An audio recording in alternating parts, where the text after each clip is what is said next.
Hoje, dia 27 de abril de 2024,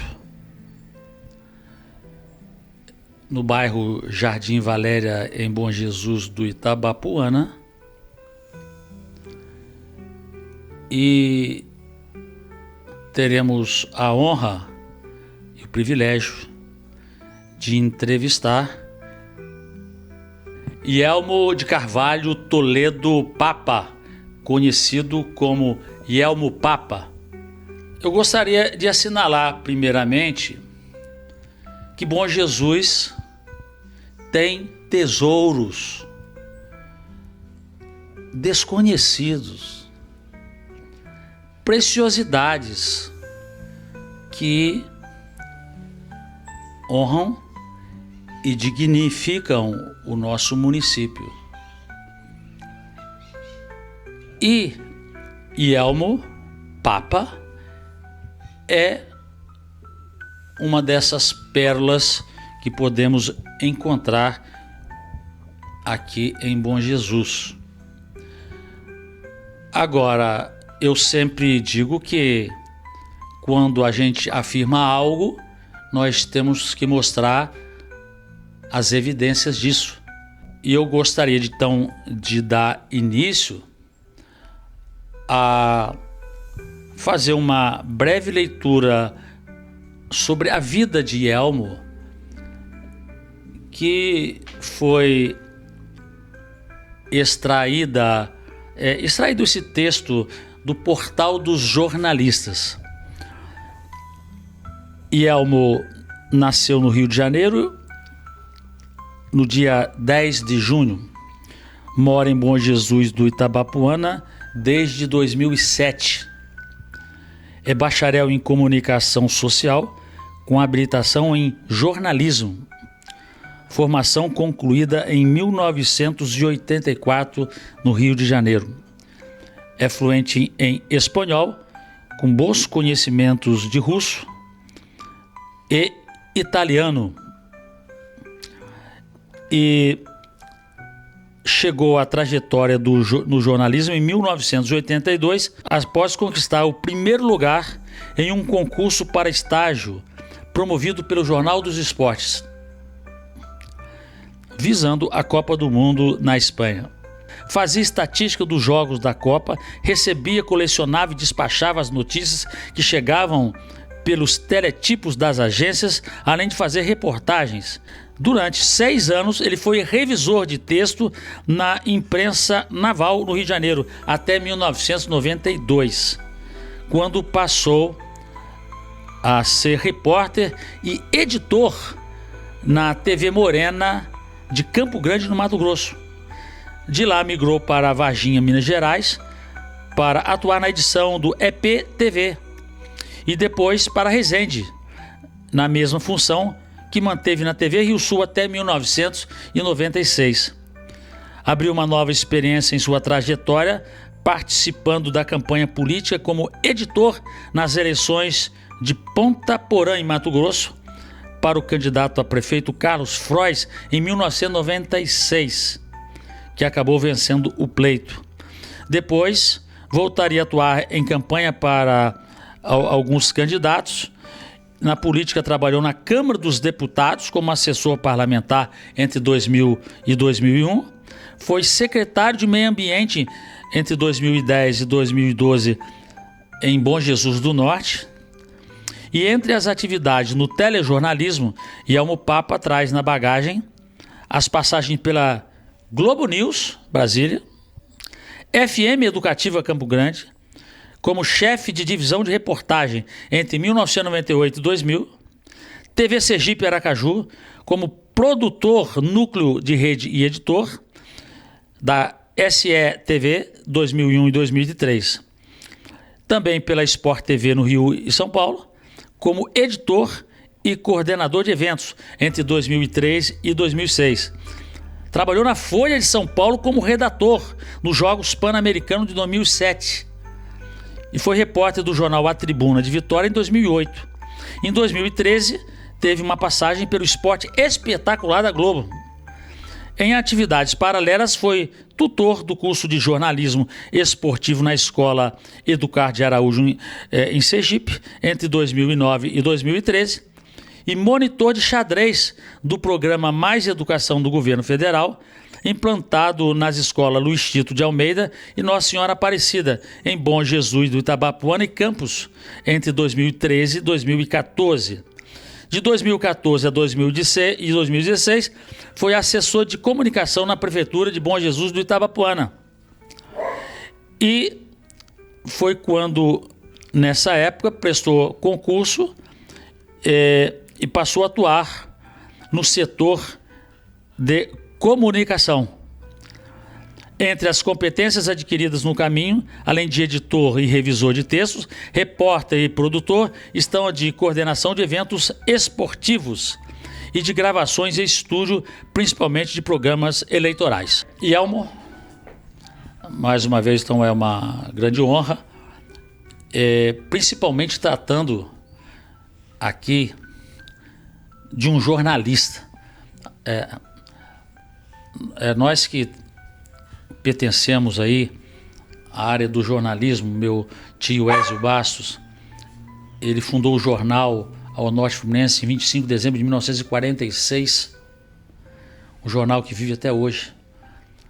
Então a nossa família sempre militou na área do jornalismo e a gente entende o jornalismo como algo sagrado, e estar diante de um jornalista profissional como você é uma coisa extraordinária, e saber que está aqui em Bom Jesus do Itabapuana.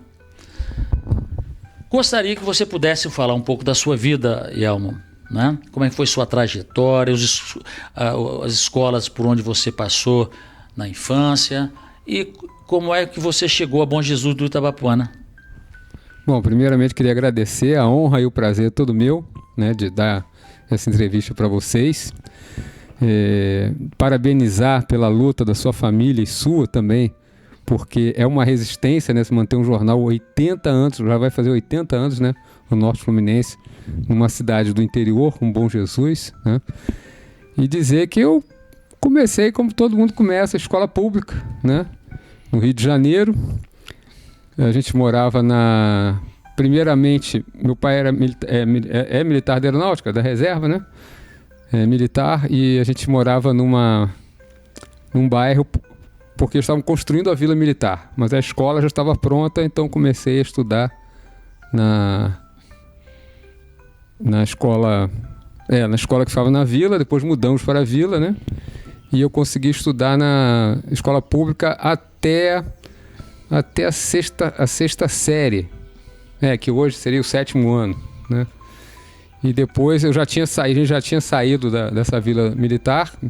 Meu pai saiu até antes do previsto, por causa do motivo de saúde. E nós fomos morar nesse bairro onde anteriormente a gente morava. Voltamos para o bairro ao lado da vila. E aí, no primeiro ano, a escola deu certo. No segundo, até abril, não tinha professor, a coisa estava meio confusa. A escola municipal na época, né? E aí minha mãe resolveu colocar a gente no colégio, eu e minha irmã. Eu sempre falo a gente, que é eu e minha irmã, né? Nós tivemos uma trajetória juntos aí até o... Como é que é o nome da sua irmã? Marta Lavínia. Ela, inclusive, é o motivo de eu estar em Bom Jesus. A gente vai chegar, né, nesse ponto da história, né? Então aí nós fomos para um colégio particular chamado Colégio Pentágono, que era do Grupo Miguel Couto Baiense. Até hoje é um colégio muito bem conceituado lá no Rio de Janeiro, né? E é um colégio que já avisava, desde a 8ª série, já avisava o vestibular. Era como se fosse um cursinho intensivo. Na 8ª série, que era o último ano do antigo 1º grau, a gente já fazia simulados, a gente já tinha aula sábado, simulado domingo. Teve um período, um semestre da 8ª série, que a gente ia na escola todo dia. Era aula de segunda a sexta, segunda a sábado e domingo prova, né? Então era uma coisa assim intensiva, né? Então eu passei no vestibular até com razoável facilidade, apesar de não ter conseguido pontos suficientes para ir para uma federal, né? E eu passei por uma pequena faculdade, mas que era muito boa, uma faculdade em Jacarepaguá, no Rio, na Praça Seca. Chamava CUP, Centro Unificado Profissional. Tive um primeiro ano ali muito bom. Essa faculdade era num fim de rua, tinha um bosque, era um lugar muito tranquilo, muito gostoso, né? E abria a cabeça totalmente. A gente entra na faculdade, a gente muda, né? Muda o perfil da gente. Começa a conviver com pessoas mais velhas, começa a se soltar mais e não ter aquele medo dos professores. Os professores se sentavam no meio da gente, então você começa a perguntar mais, né? E aí, esse sonho dessa faculdade aí, que era super democrática, acabou no ano seguinte, porque ela foi embora para a Zona Sul, juntou com o Colégio Brasileiro de Almeida, que um dos proprietários até é o José Roberto Wright, que ele é árbitro de futebol, né? Juntou com o Brasileiro de Almeida e foi para um prédio totalmente diferente, né? O prédio dava frente para Ipanema e fundos para Lagoa. Mas é um prédio frio, né? Um prédio quadradão, né? Com rampas, não tinha aquela área livre que a gente tanto gostava lá no CUP, né? E foi ali que eu me formei, né? Foi ali que eu acabei o curso. Vai fazer, agora em agosto, vai fazer 40 anos da minha formatura. Você sempre pensou em ser jornalista? Sim, eu fui incentivado pela minha mãe. Eu sempre gostei muito de escrever. Minha aula preferida nos colégios era a aula de redação. Inclusive, eu sempre contava que às vezes o professor dava 2 temas para fazer a redação e era opcional fazer um ou outro. Eu gostava de fazer dos 2, que eu sempre gostei muito, né? E quando eu mudei da Vila Militar, que a Vila Militar, a vida era muito calma, sabe? A gente falava até, a gente brincava, era criança, mas os adultos até falavam, pô, aqui não acontece nada. Era uma paz, sabe? Não tinha mudança de hábitos, de acontecimentos da vila. Era como se fosse uma ilha dentro do Rio de Janeiro. Apesar de ser um rio naquela época muito mais calmo, né? Anos 60, 70. Mas quando eu fui para esse bairro, chama Jardim Sulacap, na zona oeste do Rio, né? Eu comecei a ver coisas, ver acidentes de trânsito, ver alguns acontecimentos, e eu fazia uma redação sobre aquilo ali.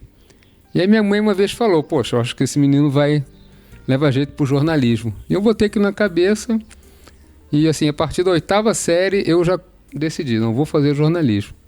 Foquei naquilo ali e não tive mais outra ideia, assim. E qual foi a sua primeira função em algum órgão de imprensa? Então, no Jornal dos Esportes, tinha acabado de ser comprado pelo Grupo Casas da Banha. O pessoal que é do Rio vai se lembrar, era uma rede de supermercado muito grande, talvez a maior do Rio na época. Grande Rio, né? Esse jornal tinha acabado de ser comprado, né? De ser vendido pelo Grupo Casas da Banha. E eles resolveram fazer uma coisa inédita, que era um concurso para estagiários. O estágio em jornalismo, na época, tinha até uma lei que proibia o estágio. A gente não podia fazer estágio e todo mundo contestava isso, porque todas as profissões podem, jornalismo não pode, né? Mas eles conseguiram lá, de alguma forma, uma brecha. Os estagiários não assinavam matéria, né? Não saiu o nome deles, né? E eu passei em primeiro lugar junto com 2 colegas. Um foi eliminado porque ele já era formado, então não poderia fazer estágio, né? E começamos esse estágio há mais ou menos 2 meses da Copa. Essa Copa de 82, o Brasil tinha grande expectativa de ganhar, né? Tinha aquele grande time do Tele Santana, o quadrado mágico lá, com Zico, Falcão, Sócrates, né? Cerezo. E o jornal investiu muito dinheiro nisso. Inclusive um jornal que era um jornal de um caderno só, ele se dividiu. Ele fez um caderno de futebol e um caderno de futebol e o outro de esportes amadores, que a gente chamava na época. Os outros esportes todos, mesmo sendo automobilismo, que sempre foi uma coisa ultra profissional, a gente chamava de amador. E com as notícias também estudantis, que tinha uma tradição muito grande no Jornal do Esporte, com resultado de vestibular, concursos, né? E aí nós entramos para fazer o estágio. E o estagiário, a princípio, o estagiário era tipo um auxiliar dos repórteres, né? Ia saindo com os repórteres, observando e tal. E todo mês ficava no Telex. A gente chamava Telex, mas que na verdade era o teletipo, né? Cada agência naquele tempo, né? Cada agência, hoje é tudo pela internet, hoje é muito mais fácil. Mas cada agência colocava um aparelho nas redações para mandar suas notícias. E era aquele sistema antigo de máquina de escrever, aquelas teclas batiam lá no papel, né? E era curioso até que eles batiam com tanta força que às vezes a mesinha ia andando, sabe? Com aquela máquina em cima. Muita gente, eu vi isso em mais de uma redação, amarrava a mesinha para a mesinha não sair andando, né?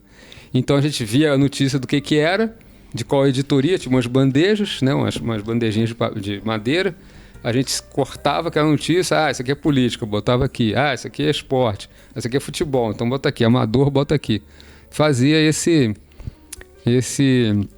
trabalho. E tem uma passagem curiosa que eu sempre gostei muito de me comunicar, sempre gostei muito de falar em rádio, E eu percebi como se operava o telex, né? O telex era um aparelho onde a gente podia...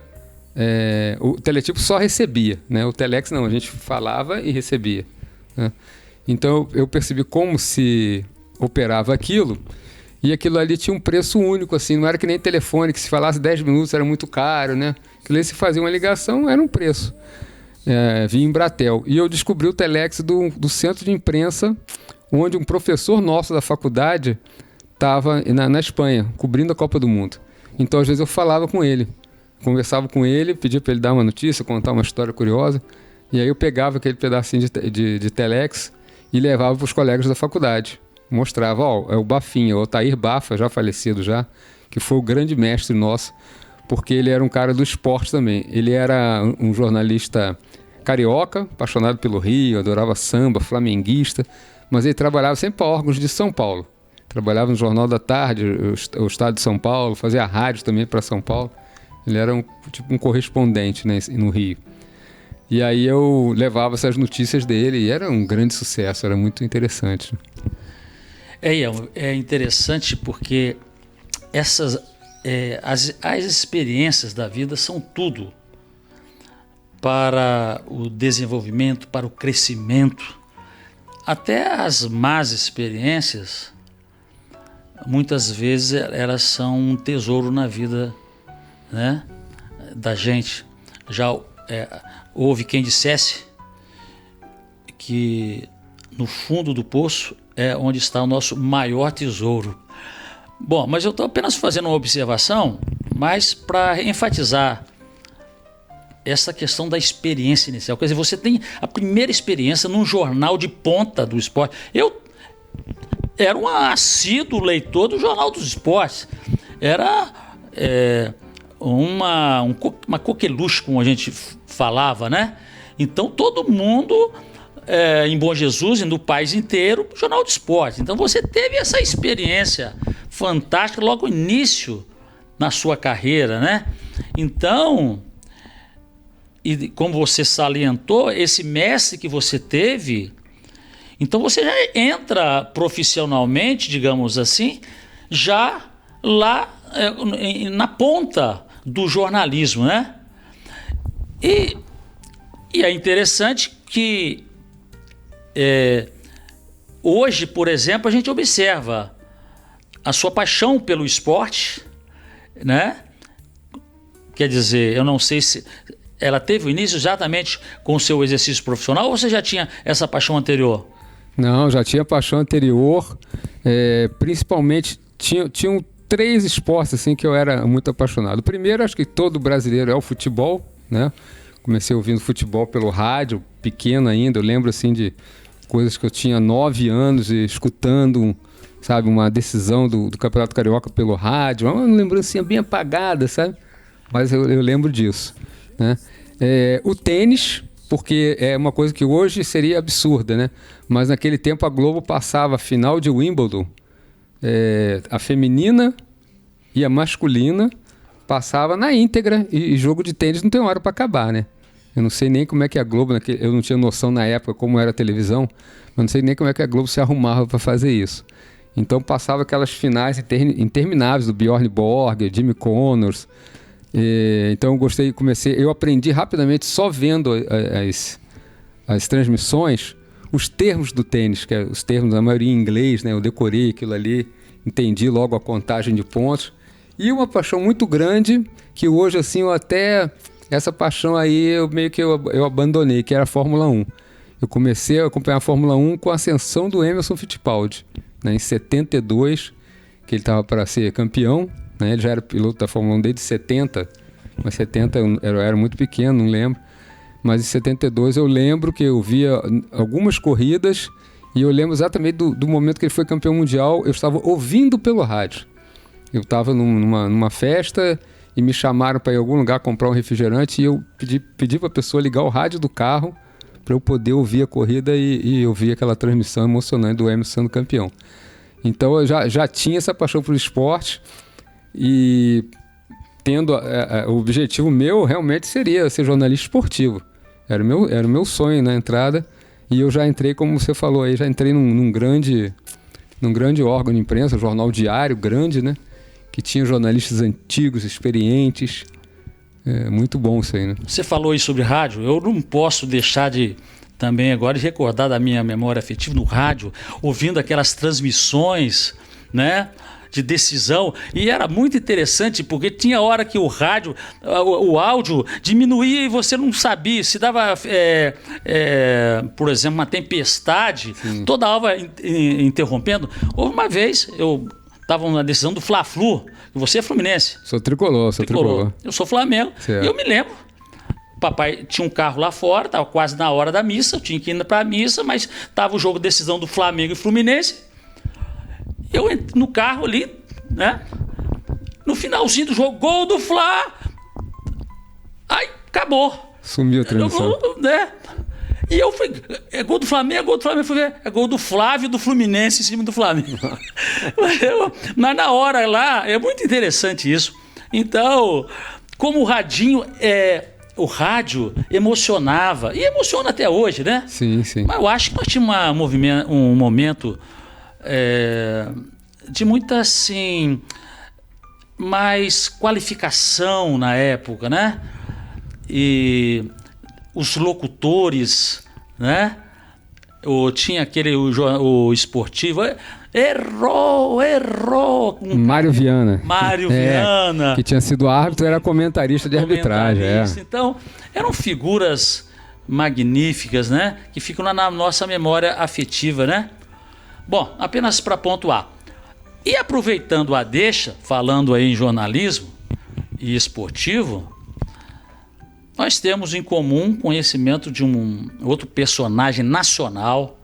Nós temos essa honra, esse privilégio, né, do contato, mais você, porque você já o conhece há bastante tempo, que eu me refiro a Tino Marcos, esse grande gênio da televisão brasileira na área da reportagem relativa aos esportes, um rei, né? Uma pessoa que fez história, e a história está sempre presente, né?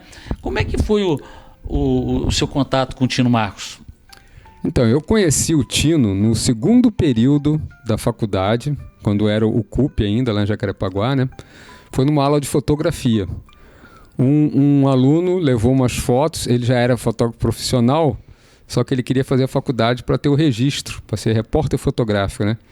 E ele tinha atuado há uns anos atrás numa prova de Fórmula 1, eu não lembro se era corrida ou era um teste de pneu que naquele tempo havia, e ele levou umas fotos de Fórmula 1. E eu e Tino, assim, meio que monopolizamos a aula, porque a gente ficava falando quem era o piloto. A equipe, o piloto, né? Não, aquele ali não é o fulano, não, aquele é o fulano por causa do capacete e tal. E aí, quando acabou a aula, eu saí e fui conversar com ele. Pô, cara, tu gosta? Não, eu gosto sim e tal. E dali surgiu uma grande amizade. Depois de um tempo, eu lembrei que é uma coincidência muito grande, né? No dia da matrícula da faculdade, da primeira matrícula, o Tino estava exatamente atrás de mim, na fila. Tinha um cara, naquele ano 81, tinha o primeiro colocado no vestibular do SES Gran Rio. Naquele tempo todo mundo fazia o SES Gran Rio e, de acordo com os pontos, ia para as faculdades, né? O primeiro colocado tinha sido o inglês. Aí eu disse, puxa vida, o cara sai lá da Inglaterra para ganhar aqui dos brasileiros aqui, né? Dentro de casa, né? E o Tino estava atrás, eu não sabia que era o Tino, né? O Tino estava atrás de mim com uma moça linda, por sinal, falando espanhol. Entendeu? Falando espanhol. Eu disse, pô, mais um gringo, rapaz? Não é possível, né? Estamos cercados esse ano. E depois ele me contou que era uma ex, tinha até algum parentesco com ele, se eu não me engano, uma menina que era meio namoradinha dele, que ela era espanhola e morava na Suíça, ou ela era suíça e não sabia falar espanhol, né? E dali nós fizemos uma amizade muito grande. E houve uma coincidência também muito grande mesmo, quando já no segundo ano de faculdade, um dia a gente estava conversando, uma sexta-feira, ele falou, vou viajar, vou para o interior. Mas para onde você vai? Não, cidade você não conhece, não. Aí ele falou, eu disse, não, fala o nome, cara. Eu sempre gostei muito de geografia também, eu falo que sou um geógrafo frustrado, né? Sempre adorei mapas e tudo. E aí ele falou, Bom Jesus Itabapoana. Eu disse, você tá brincando. A família da minha mãe é toda de lá. Rapaz, a minha irmã namora um rapaz de lá. Eu conheço o Bom Jesus. Ele, olha só que coincidência, né? E aí descobrimos que nós dois tínhamos ligação com o Bom Jesus, né? Então o Tino sempre foi um grande amigo. Eu frequentava a casa dele direto, porque esse meu bairro ele era muito ruim de ônibus. Depois de 10 horas da noite, 10 e meia, ele quase não tinha ônibus. Então, às vezes, a gente saía junto. Ele não tinha carro ainda, mas o pai dele, seu Faustino, grande seu Faustino, emprestava o carro quando não tinha jogo do Flamengo. Que quando tinha jogo do Flamengo, seu Faustino ia a qualquer lugar, tá? Era Volta Redonda, era Petrópolis, era Campos. Ele ia onde tivesse o Flamengo e a gente ficava a pé. Mas se não tivesse jogo do Flamengo, ele emprestava o carro. A gente saía e na volta eu dormia na casa do Tino. Muitas vezes até eu ia no outro dia direto para a faculdade. Eu nem via minha mãe, sabe? Eu já levava um dia de roupa, chegava lá. E eu sempre fui muito bem recebido, sabe? Sempre me senti em casa, na casa do Tino. E aí lá se vão 43 anos de amizade. Interessante, porque eu tive o privilégio de conhecer o Faustino, o pai dele, aqui em Bom Jesus, estava morando aqui, ele e a mãe. Sim. E pude entrevistá-lo e encontrava muitas vezes na Panificadora Borges, era o nome da época, e ele chegou a escrever uns textos para o jornal Norte Fluminense, sempre na área esportiva, não é? E era uma satisfação muito grande, tinha uma coleção muito grande de filmes. Sim, uma paixão dele. Pelo futebol também. O seu Faustino, uma pessoa admirável. E numa dessas idas minha lá, eu não conhecia o Tino, e o Tino sempre foi aquele personagem, aquele ídolo, né? E o fato é que eu fiz uma entrevista longa, né? E repentinamente quem aparece ao final da entrevista?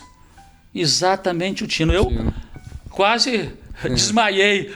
E o Tino, estou diante do Tino, Marcos. Eu fiquei totalmente desconcertado, né?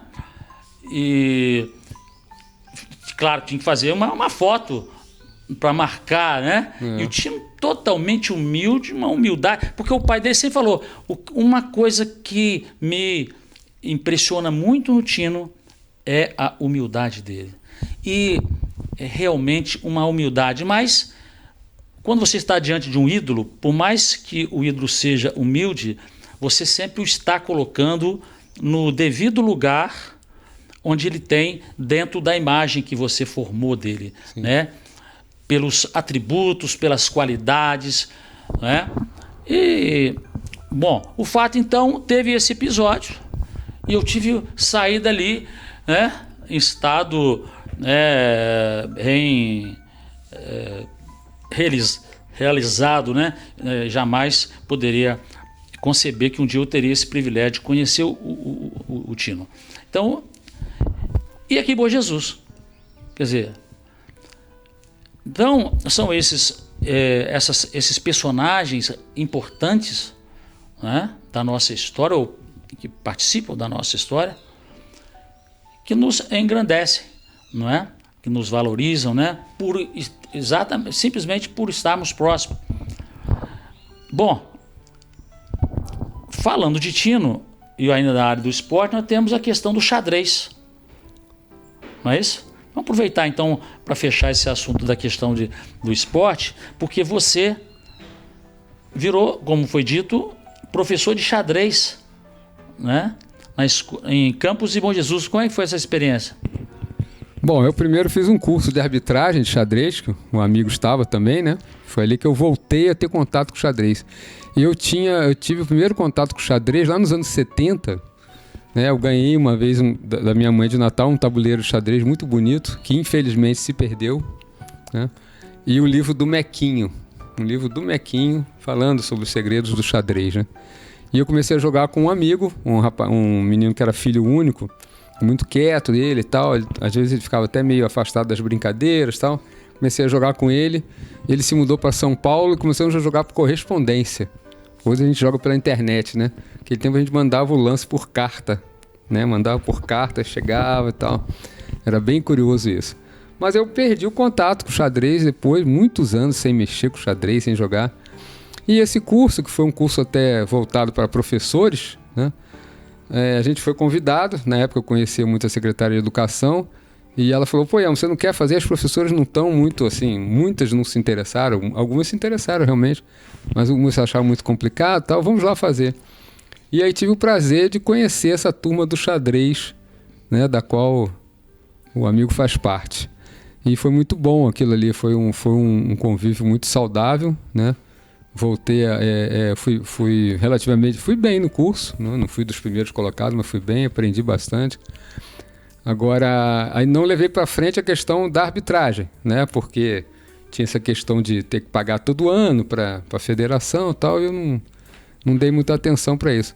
Mas gostei porque eu passei a jogar, né? Já me interessei em conversar com o Fábio, né? Nosso grande Fábio Vargas, que faz um trabalho maravilhoso no Clube de Xadrez Bom Jesus do Norte.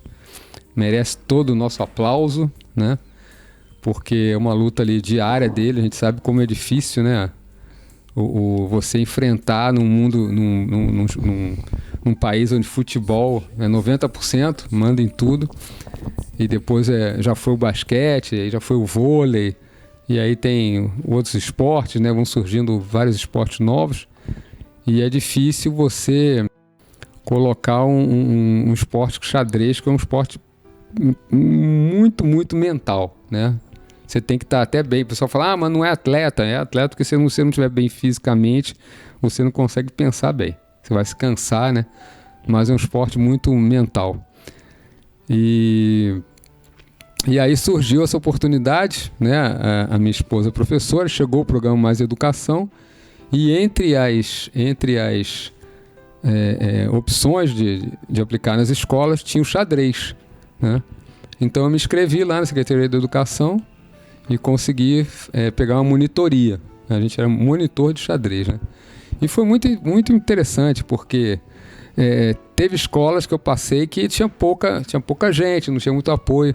Mas em Rosal, por exemplo, onde até a minha esposa era vice-diretora na época... O nome da sua esposa? Angélica. A professora Angélica, ela era vice-diretora, com a Valéria, né, diretora. Eu consegui botar numa sala de aula 32 crianças e pré-adolescentes, os pouquíssimos adolescentes mesmo, a maioria criança e pré-adolescente, jogando xadrez. Claro que você tem um sempre lá que fala um pouquinho mais alto, que quer conversar, mas a maioria se interessou muito, sabe? Eu ficava encantado com isso.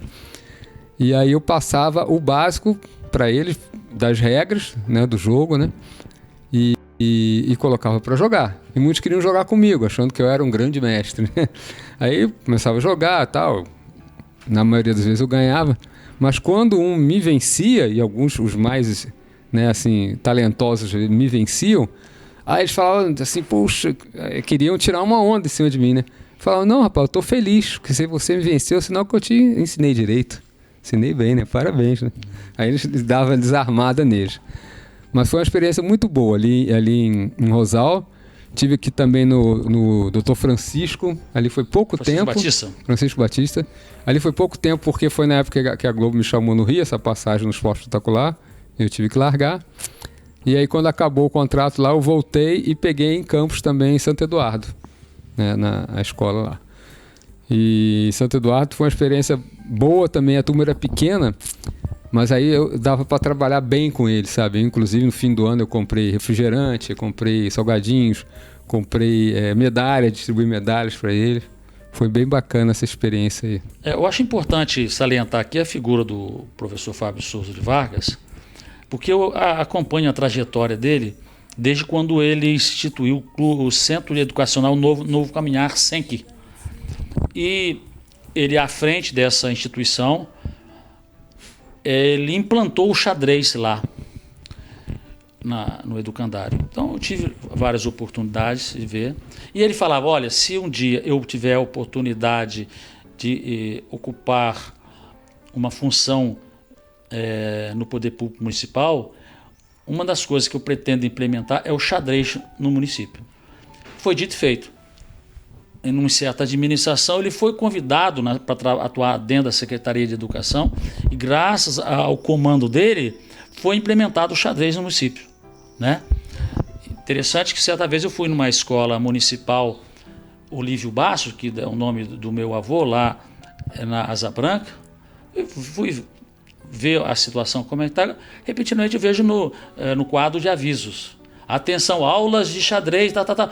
Fiquei impressionado, né? Porque, quer dizer, naturalmente, as escolas oportunizando o xadrez para o município, uma coisa extraordinária. E isso foi fruto dele. Esse próprio curso da arbitragem de xadrez foi uma influência dele junto com a secretária de Educação na época, né? Sim, sim. E hoje nós temos aí uma coisa muito importante lá em Bom Jesus do Norte, né? Onde já virou tradição o xadrez sendo oferecido à população dentro da Biblioteca Municipal Romeu Couto. E toda segunda e terça-feira o professor Fábio está destacado ali para receber quem quer que seja, para lecionar, não é? Trocar de ideias, orientações. E, além disso, ele articulou que fosse aprovada uma lei municipal instituindo o xadrez na rede do município. O que eu quero ressaltar é essa importância do Fábio na história enxadrística de Bom Jesus. E ressaltar a parceria dele com você num torneio histórico de xadrez que aconteceu em Bom Jesus do Norte, onde tivemos, foi um aberto de xadrez, onde vieram grandes enxadristas de países para participar desse evento. Sim, um torneio internacional. Internacional, não é? Tivemos um sérvio, Dragan Stamenkovic, não é? Que é mestre internacional de xadrez. Tivemos aí Neuriz Delgado, um grande mestre cubano. Ele venceu o torneio e ele saiu feliz porque ele conseguiu aumentar o rate, quer dizer, a valoração dele como enxadrista, porque muitas pessoas não sabem, mas o rating ele indica a força do enxadrista. E ele tinha conseguido ultrapassar o rate de 2.600 ali naquele torneio. Eu me lembro da vibração dele quando ele venceu lá. E foi um evento memorável que teve a participação ativa do Fábio e sua, não é?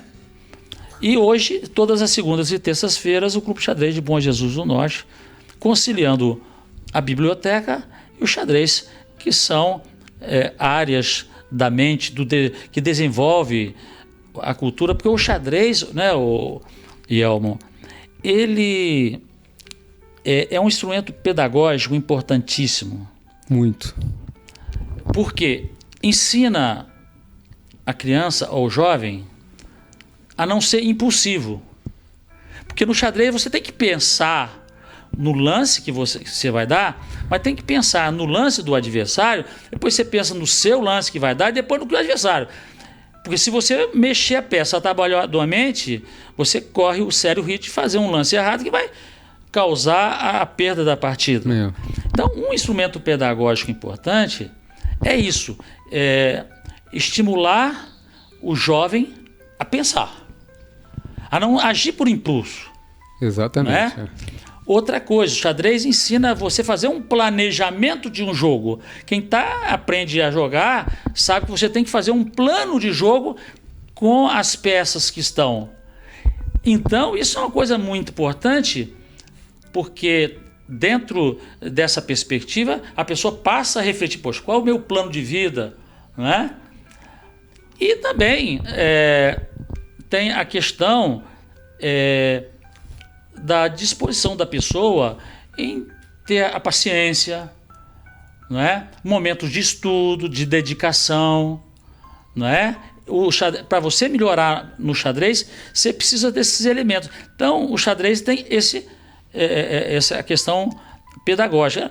Na área da matemática, tem ali o tabuleiro, não é? Sim. Nós temos ali o plano cartesiano, né? XY, né? Então, mas só para registrar, também, já que nós estamos falando sobre o tema, como essas áreas onde você atua, Fábio, e outros personagens importantes que fazem parte do Clube Xadrez de Bom Jesus do Norte, estão ali sempre estimulando,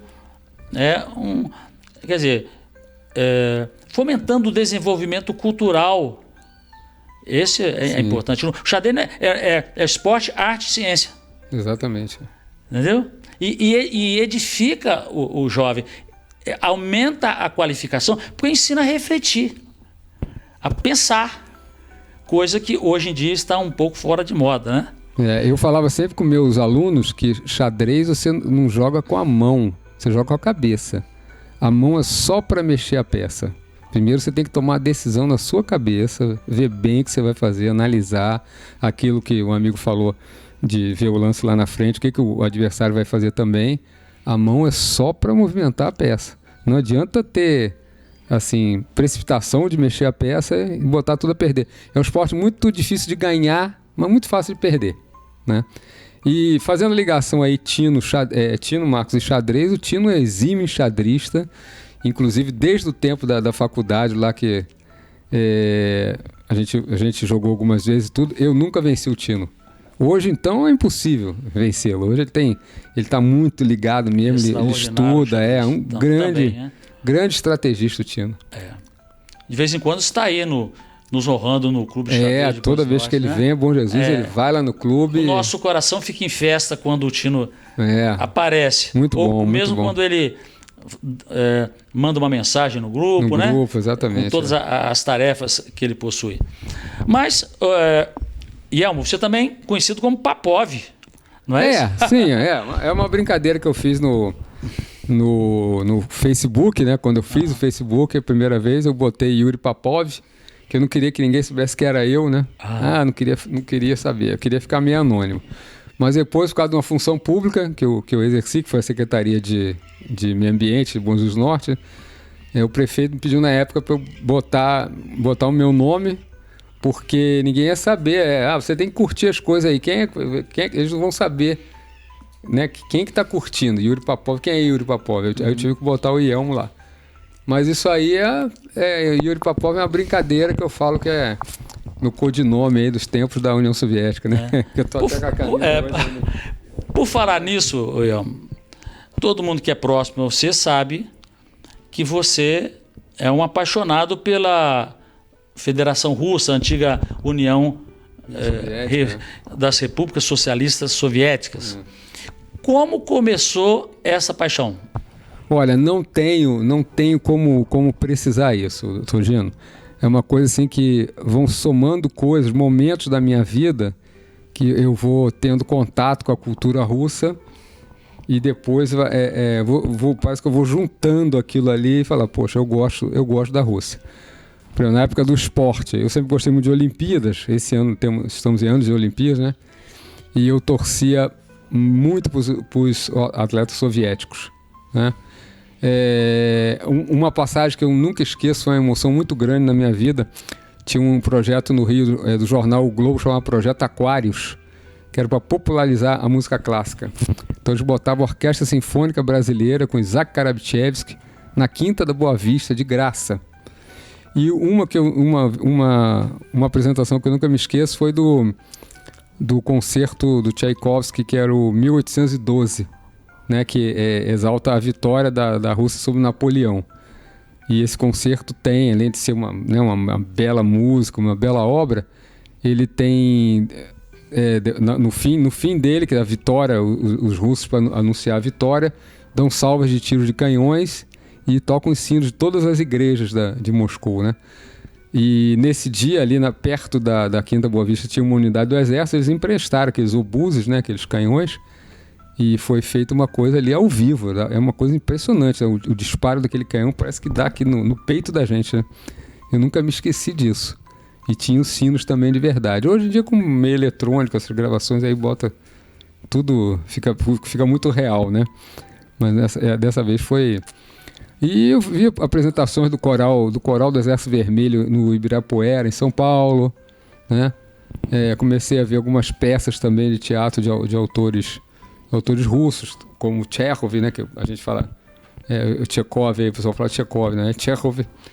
E comecei a me interessar. E depois eu comecei a me interessar pela língua russa. Eu lembro que eu estava em Aracaju, isso foi ali em 2001, e eu comecei a me interessar pela língua.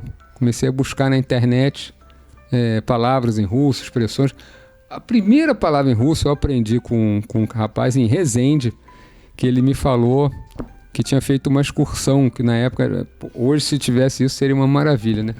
Mas não tem mais. A companhia russa Aeroflot, né, que fez 100 anos ano passado, eu tive até o prazer de voar nos 100 anos dela, a Aeroflot fazia um pacote turístico.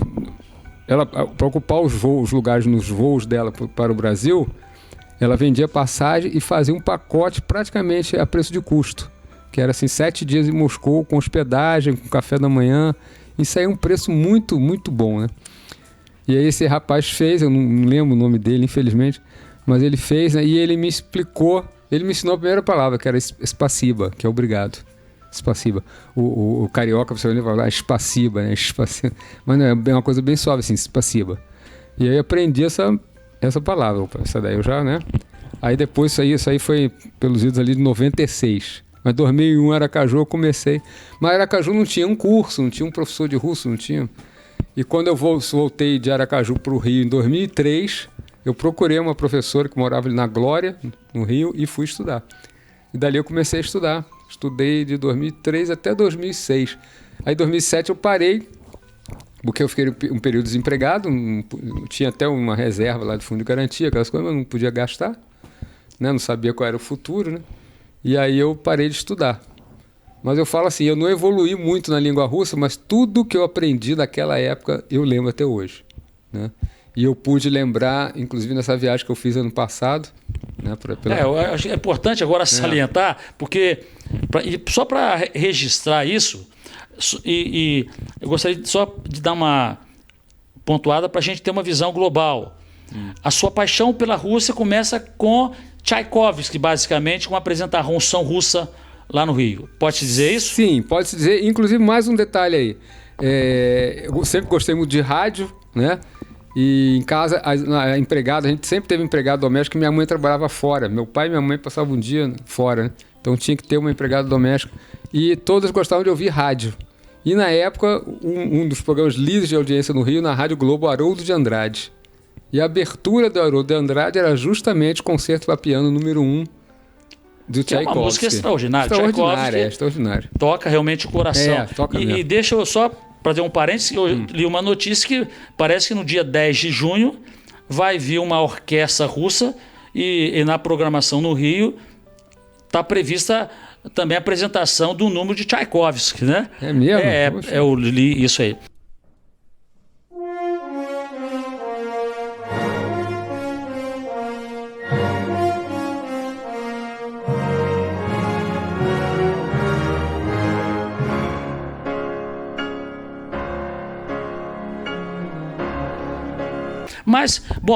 Mas sua paixão foi tão intensa que você programou uma viagem para a Rússia. Sim. Não é isso? E você a realizou ano passado, não foi? Exatamente. Essa viagem, que era o grande sonho, né, foi ano passado. Em 2005, quando eu morava em São Paulo, trabalhando no Sport TV, eu passei 10 dias na Rússia, fui por uma agência de turismo, né, que pacote mesmo, tudo certinho, hotel 4 estrelas. Mas foi a passagem assim... Ficou onde? Em Moscou? Fiquei em Moscou e São Petersburgo, né? Mas foi assim meteórico, né? 10 Qual foi dias... essa primeira impressão? Eu gostei muito, né? Eu sou muito apaixonado. A gente chegou em São Petersburgo primeiro, né? E eu lembro até hoje a cena do avião pousando. A gente foi por Paris, São Paulo, Paris e Paris, São Petersburgo. O avião chegando assim, a pista ainda tinha um pouquinho de gelo, assim, né? De chuva. E eu falei, gente, eu tô pousando na Rússia. Eu consegui, né? Chegar aqui. São Petersburgo eu achei uma cidade muito bonita, mas ocidental. Porque ela foi construída numa época, o Pedro I Grande, ele trouxe arquitetos alemães, italianos. E na época se falava muito francês na Rússia, ele queria meio que ocidentalizar a Rússia, né? E já Moscou, eu falo, Moscou é a minha cidade preferida lá porque Moscou conta a história toda da Rússia. Moscou tem coisas do Império Russo, tem coisas da União Soviética e tem coisas da Rússia moderna, né? Essa viagem foi muito boa. Mas eu sempre sonhei, e uma das coisas, eu sempre gostei de lugares muito ermos, lugares... Quando eu pego o mapa, sabe, eu vou procurar aquele lugar mais do finzinho do mundo, assim. Aquela menor ilhazinha, aquela pontinha do país. E a Rússia, né, tomou um mapa, uma grande parte do mapa mundi, né? E quando você vai lá na pontinha leste da Rússia, que ela faz uma perninha assim para encontrar com a Coreia do Sul, Coreia do Norte e a China, está lá a cidade de Vladivostok. Aí todo...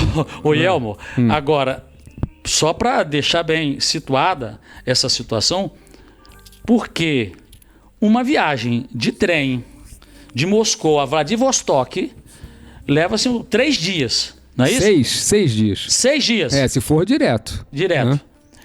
E você se aventurou exatamente a fazer esse trajeto de trem, não é isso? Exatamente. Não, eu também sou apaixonado por trens, sempre gostei muito de trem. Infelizmente, né, no Brasil eles praticamente acabaram, né? Mas na minha infância eu viajava muito de trem. Meus avós moravam no Vale do Paraíba e a gente ia do Rio para lá, uma cidade chamada Lorena, que é 2 estações antes de Aparecida. A gente ia de trem. Sempre fui apaixonado por trem. E eu fiz essa viagem aí, eu era para fazer essa viagem em 2020, porque com o falecimento da minha mãe, ela deixou uma pequena herança pra gente. E até minha esposa falou, poxa, por que você não pega esse dinheiro aí e faz a viagem dos seus sonhos? Eu falei, olha, esse dinheiro aí dá para eu fazer, mas sozinho. Ela falou, não, vá porque, sabe, minha esposa não gosta muito de avião e também ela não teria paciência para ficar tantas horas no trem quanto eu fiquei. Você suportou 6 dias lá no trem? Não, na verdade eu levei 13 dias. 13? Porque eu fui parando, descendo nas cidades principais, conhecendo, né? Fazendo os passeios. Então eu levei 13 dias de trem. São 9.288 quilômetros. A maior ferrovia. Coisa que a gente vai assim, coisa de louco, né? Diz assim de fora, né? Exatamente. Mas a paixão que move a pessoa, né? Como é o seu caso, né? Ela supera qualquer situação.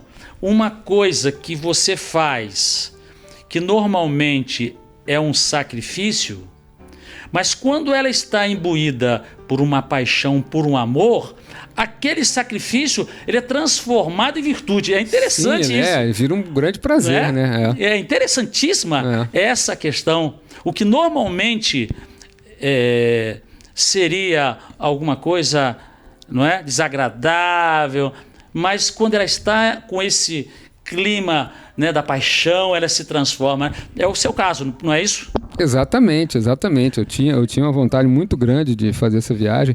Em determinada fase da minha vida, eu estava me conformando em fazer só metade, só até ir a Irkutsk, que é um pouco mais da metade, e conhecer o Lago Baikal, que é o lago que é uma maravilha do mundo, né? Tem 20% da água doce do mundo nesse lago. É o mais profundo do mundo. E estava me conformando com isso. Mas quando surgiu essa oportunidade, né? Agradeço minha mãe que está no céu. Eu disse, vou fazer. E eu fiz da forma assim, que a gente pode chamar de raiz, né? Eu não peguei nenhum trem turístico, não tinha guia, não tinha nada. Eu fui assim, na cara e na coragem mesmo, comprando as passagens. Só a primeira passagem que a minha guia, que é uma excelente guia da Rússia, de Moscou, né, comprou para mim no aplicativo dela, não tinha ainda baixado o aplicativo da ferrovia russa, ela comprou para mim. Por sinal, até ela comprou errado, sem querer ela comprou. Por causa de questão de horário, de preço, eu pedi para ela comprar, comprou, e o trem me deixou numa estação que não era central da cidade, de Kazan, que é a capital do Tartaristão, né? onde tem os tártaros, né? Ela me deixou na estação 2. Lá na Rússia tem muito isso. Tem cidades, tem lá Kazan 1, Kazan 2. Normalmente a 2 é um pouco mais afastada, é num subúrbio, né? E os outros, todas as cidades, todos os lugares que eu fui, através de aplicativos que eu baixei lá, eu comprei as passagens de trem e fiz a hospedagem também. Tipo, tem um site lá que chama Ostrovok, que é como se fosse um Booking lá da Rússia. Uhum. E eu ia reservando os hotéis. Eu pegava o nome do hotel, via a localização dele no mapa, né, do Google, né? Uhum. E administrei isso aí tudo. Foi até um ponto disso aí que eu ficava até um pouco cansado. Eu falava, gente, é difícil mesmo você fazer uma viagem desse tamanho e você tem que correr atrás de tudo. Uhum. E quando você vai de excursão, já está tudo na mão, né? Tudo facinho, né? Uma coisa de fazer, apenas aproveitando essa oportunidade, para fazer uma comparação com o nosso país. Porque com Juscelino Kubitschek, o que houve foi a decretação do fim das nossas ferrovias e o favorecimento de estradas para que fossem essas empresas fabricantes de veículos Sim. pudessem ter os seus lucros em cima das nossas estradas. Quer dizer, eu só queria comparar essa questão assim, lamentável, né? Que estivemos política nacional de destruição das nossas ferrovias para favorecer as indústrias automobilísticas e colocar a estrada para um lado e para o outro, e o que a gente vê é um colapso, um caos, com acidentes, mortes o tempo inteiro, a questão da economia que poderia ser com energia exatamente relacionada à ferrovia não sendo o petróleo, e nós teríamos esse ganho geral. Então eu só queria ponderar, né, para uma reflexão também. Parece que agora está sendo sinalizada uma nova visão, né, de restabelecimento, né, de ferrovias, mas sempre com sentido econômico. Antes nós tínhamos ferrovia de passageiros, né? Sim, sim. Hoje a gente está vendo esses projetos que estão sendo implementados aí, né? Mas apenas com o objetivo econômico de transferência de mercadorias. Bom, eu queria apenas fazer uma observação para voltarmos aqui. Qual é a sua avaliação, essa segunda visita à Rússia, esse grande trajeto que você fez? Não, foi muito boa. Eu queria, mas só me permite pontuar essa questão aí do fim da ferrovia no Brasil, né? Da decadência da ferrovia, né? Começou, na verdade, a primeira parte dela foi com Washington Luiz, lá nos anos 20, que ele disse que governar é abrir estradas, né? Ele deveria ter falado abrir estradas de ferro, mas não, ele falou de estradas mesmo.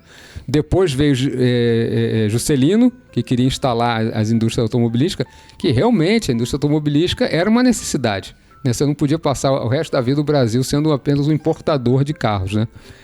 Tanto que o Brasil hoje exporta, né? Exporta muitos carros. Mas só que eu vejo assim, depois, quando entrou o governo militar, eu li um decreto uma vez no Castelo Branco, que numa canetada só ele desativou 10 mil quilômetros de ferrovia. 10 mil, tem muitos países que não tem isso, né?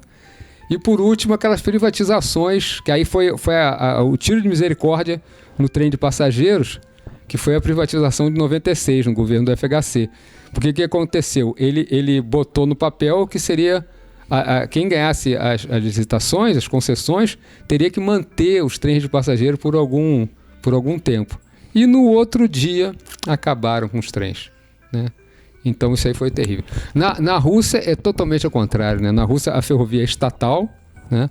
Agora há empresas ferroviárias privadas que elas operam trens, né? A ferrovia em si toda, o meio rodante que a gente chama, né? É estatal. Sinalização, tudo isso é da RGD, que é a ferrovia russa. Agora tem empresas particulares que têm vagões, que prestam serviços diferenciados, você pode escolher, né? Mas a ferrovia lá é uma maravilha. A Rússia, comparando com o Brasil, ela é mais ou menos o dobro do Brasil de tamanho, né? E ela é um país de leste para oeste. O Brasil é mais norte a sul, né? O Brasil é mais comprido e mais estreito. A Rússia é larga, né? E as ferrovias, elas não vão muito de norte para sul, elas vão mais, né, em direção leste-oeste. Mas tem ferrovias que sobem e chegam lá no Oceano Ártico. Eu tinha até vontade um dia, se eu conseguir aí, voltar lá ainda, ir lá no Ártico, entendeu? Tem um porto de Murmansk, que é um porto muito histórico na Segunda Guerra, que os alemães tentaram invadir a Rússia por lá, porque apesar de ser no Ártico, as correntes marítimas não deixam o mar congelar naquele pedaço. Então teve umas batalhas ferrenhas ali em Murmansk, né? Mas todo o trecho eu peguei só trens regulares, né? E todos os trens têm limpeza, tem conforto. Até na terceira classe, esses trens da Transiberiana, eles não têm poltrona. Todos os vagões são de cama. Aí tem a primeira classe, que é uma cabine com 2 camas. A segunda, que é uma cabine com 4 camas. E a terceira, que não tem cabine. A terceira é tudo aberto. Tem 4 camas no sentido transversal do trem e 2 assim no sentido longitudinal. O corredor passa ali no meio. Ali é uma grande experiência mesmo, você viajar na terceira classe. E o russo tem uma coisa muito interessante no trem. Ele leva comida pro trem, ele faz aquela que a gente chama de farofa. Sabe? O pessoal leva frango, leva batata. E eu no primeiro trem, logo que eu peguei, eu tive essa experiência. Eu fiquei numa cabine que tinha uma senhora e um senhor. E ele levou 2 sacos, assim, um com coxa e sobrecoxa de frango e o outro com batatas cozidas. E eu já tinha comido e ele insistiu para eu comer. Eu fui até... Eu pra ser gentil e também provar um pouquinho, né? Eu queria saber o tempero deles lá, né? Eu aceitei e depois eu fui dormir um pouquinho enjoado, assim, porque eu já tinha comido antes, né? Essa terceira classe é uma coisa, assim, maravilhosa, entendeu? Porque você vê gente de todos os tipos, de todas as idades. O russo típico, assim, o russo comum, ele não tem esse negócio de vergonha, assim, sabe? De ficar de pijama. Eles vão, às vezes... Tem gente que viaja, principalmente quando está mais frio, viaja com a calça do pijama por baixo de outra calça. Então, na hora de dormir ali no trem, ele vai, faz a cama dele e vai e tira aquela calça.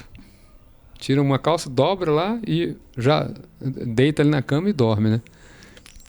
E é muito interessante ver a cidade. Aquilo que você falou, a questão de quando você gosta de uma coisa, não tem sacrifício, né? A paisagem, todo mundo pergunta, mas a paisagem? Eu disse, a paisagem da Sibéria é monótona. É uma paisagem assim, que só tem um tipo de árvore, tem muito trecho assim, que só tem arbustos pequenos, plano, você não vê uma montanha. Mas quando você gosta daquilo ali, tudo é um encanto, entendeu? Tudo, você atravessa um rio, eu já ia ver nem todo lugar, a maioria da Sibéria não tinha internet, né? Mas eu guardava mesmo a posição da próxima estação, depois daquele rio, e eu já ia ver o nome do rio, sabe? Que rio era aquele. Que a Rússia tem rios lindíssimos, né? Rios assim, não vou me comparar com o Amazonas, mas tipo assim, São Francisco lá tem uns 10, sabe? Tem muitos rios mesmo. Eu acho que nós não, dentro ainda, mantendo aí nessa linha, eu acho que nós não devemos deixar de comentar mesmo rapidamente essa questão atual do conflito da Federação Russa, porque antigamente era a União das Repúblicas Socialistas Soviéticas. Sim. E com o fim das mesmas, passou-se a se chamar Federação Russa. Sim. Com a questão da Ucrânia, a Federação Russa, com Vladimir Putin, ela adentrou num território ucraniano. Bom, e este conflito tomou proporções mundiais, porque a OTAN, Organização do Tratado Atlântico Norte, que é um conjunto de países que vige sob a cláusula de que se um país for atacado, todos os outros vão ali para defendê-lo. Então, e a OTAN com a Europa, e a gente observou que ela estava incorporando vários países próximos à Federação Russa, né? Bom, e aí o que acontece? A Ucrânia não pertence ainda à OTAN. Sim. Bom, mas o fato é que a gente observa que a OTAN ela está, através dos Estados Unidos e de outros países europeus, está abastecendo belicamente a Ucrânia.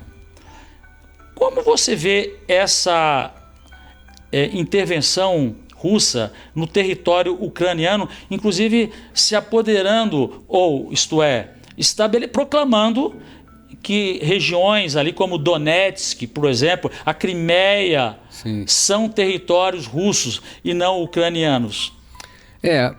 A Crimeia é um caso à parte, né? Que a Crimeia aconteceu, a retomada lá da Crimeia aconteceu em 2014. E foi muito curioso que ninguém falou nada, né? A Rússia chegou lá, a Crimeia tem uma população ali de maioria russa, né? Mas era um território ucraniano, que um ex-secretário do Partido Comunista, que foi o Nikita Khrushchev, que era ucraniano, deu a Crimeia de presente para a Ucrânia, né? Mas ali sempre teve uma maioria russa, né? E a Rússia tomou aquilo lá e todo mundo ficou calado. Ninguém brigou com a Rússia, ninguém bloqueou a Rússia, ninguém tomou medidas. Porque consideravam que historicamente a Crimeia pertencia à Federação Russa. Ou então assim, não quiseram criar problema, né? Falaram, não, deixa sair o problema deles lá, eles que são, minha mãe fala muito esse ditado, eles que são brancos que se entendam, né? Mas agora, nessa segunda parte agora de 2022 para cá, eu falo o seguinte, eu sou absolutamente contra qualquer tipo de guerra, eu sou pacifista, inclusive até aquela frase mesmo do livro famoso lá do Sun Tzu, acho, né, o general, que fala que se queres paz, prepara-te para a guerra. E eu tenho uma outra frase, eu falo, se queres paz, prepara a tua diplomacia. Acho que tudo antes você tem que conversar antes de partir para o conflito, né?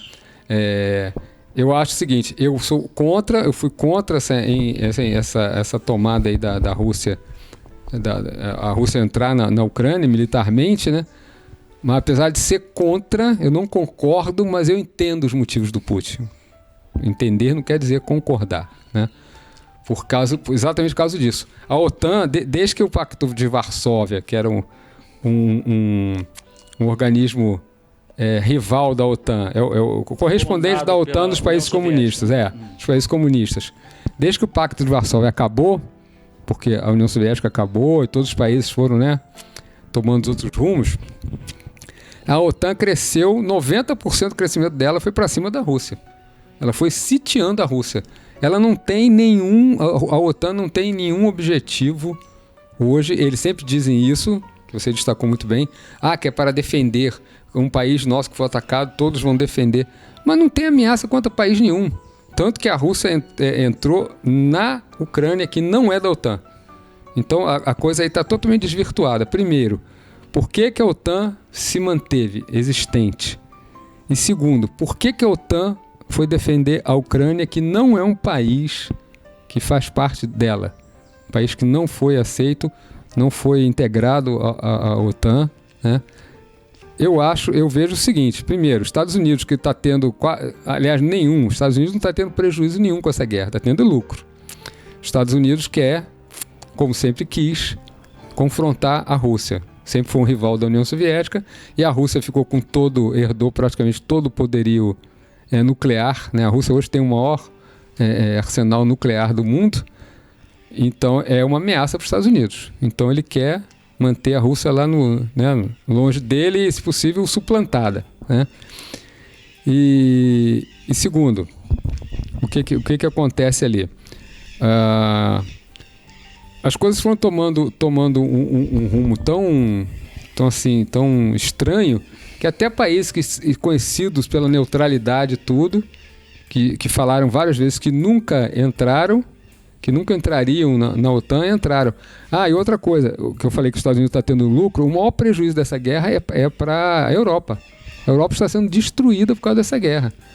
A Inglaterra está com desemprego, está com inflação alta. Vários países voltaram a usar carvão para aquecimento por causa parou de comprar o gás da Rússia. Então a Inglaterra, os outros países, isso aí piorou o meio ambiente, né? A Alemanha está sofrendo muito com essa guerra e os Estados Unidos estão lá batendo palma, né? E uma coisa que eu falo, assim, com 3 meses de guerra eu percebi isso, eu falei isso, olha, só quem quer que essa guerra acabe é o povo civil da Ucrânia, que está morrendo, que está sofrendo, que teve que abandonar o país dele. Ninguém mais quer que essa guerra acabe. A Rússia quer vencer, a OTAN quer vencer, os Estados Unidos quer vender arma, como sempre, foi um grande vendedor de arma, né? E os outros países que estão por fora ali não tomam um partido, entendeu? Fico na deles. William, existe um princípio da dialética que estabelece que você pode encontrar a verdade através de você conferir às partes envolvidas as suas manifestações, a tese, a antítese e você vai à síntese. Na área do direito, isso a princípio da dialética é regulamentado. Se um processo for julgado sem dar uma oportunidade ao pior dos réus de se defender, é nulo. Tem que haver a oportunidade para que outra parte se manifeste. Por que eu estou colocando isso? Porque hoje a grande mídia, como sempre, ela controla o mundo.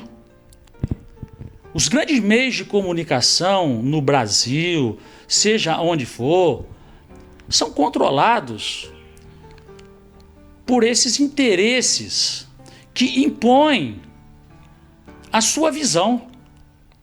E tem um ditado que diz que opinião pública é opinião publicada. Isso é, o sujeito. O que você acha disso? Eu acho isso. Mas por que acha isso? Porque ele leu antes, ouviu essa informação. Mas a informação vem unilateralmente, sem a dialética. Você não dá oportunidade à outra parte. Você chega lá, por exemplo, segundo o órgão acusador lá, ou seja, o país, um funcionário, um presidente do país, o outro país fez isso, fez aquilo, fez isso, aí narra toda a história. Aí no final, a outra parte negou os fatos. Então, o que há hoje no mundo é um controle dos meios de comunicação e aí do aparato ideológico que vai formando a mente das massas. Eu tinha um professor emérito na faculdade que ele costumava dizer, Elmo, a massa ignara. Lá no direito, a massa ignara. Porque a maioria não reflete. É direcionada por essa mídia. Às vezes, o próprio título já diz. Sim. O próprio título já diz. Aí a pessoa simplesmente se dá contente pelo título e não raciocina. Ele não é um enxadrista que está refletindo. Pô, é isso mesmo? Veja bem, Oel, mas um princípio basilar que construiu a nossa civilização ocidental, a questão da ciência, omnibus dubitandum, é um princípio latino, deve-se duvidar de tudo. Mas esse é um princípio da ciência para você chegar à verdade. Deve-se duvidar de tudo, não porque você tem que para duvidar e chegar no niilismo, não. Deve-se duvidar, questionar se aquilo ali realmente está certo ou não, mas buscando a verdade. Não é? Hoje existe uma credulidade absurda, uma credulidade que você fica observando e uma credulidade que não tem substância. Tem um pensador italiano chamado Alessandro Rico, que ele disse que hoje nós vivemos numa sociedade do surf, onde ninguém aprofunda os temas. Nós vivemos numa sociedade surf. Eu acredito nisso, foi dito isso, eu estou acreditando, mas ninguém está questionando. Então, eu só queria ponderar sobre este aspecto, porque os meios de controle ocidental dominantes, eles impõem através dos meios de comunicação, da televisão, das rádios, que são controladas tudo por políticos. Sim. Então vão estabelecendo um domínio ideológico e que as pessoas, no fundo, são marionetes sem saberem. Porque aí você chega, vai conversar, chama para conversar uma pessoa comum e começa a questionar uma afirmação dela. A pessoa não tem fundamento. Aí o único argumento, sabe qual é? Depreciar a pessoa que está levantando a tese. Então, se você levanta uma tese, a pessoa não sabe, porque é superficial, não tem o que falar. Ah, não, você é isso, você é aquilo, você é aquilo. Pronto, não tem por que discutir. Há quem diga que a sociedade está sempre evoluindo. Não. O que está evoluindo é a tecnologia, extraordinariamente. Mas nós estamos no retrocesso cultural humano. E moral também. Nós estamos numa desumanização. Outro dia, eu estava num carro com um colega, agora mesmo ouvindo uma música, agora mesmo o refrão era um palavrão. Eu pedi, por favor, dá para trocar de estação? Porque, veja bem, a título da livre expressão, nós temos hoje que nos sujeitar a ver, assistir, a ouvir coisas deprimentes e achar que isso é liberdade de expressão. Eu acho que o valor maior é da dignidade humana, não é?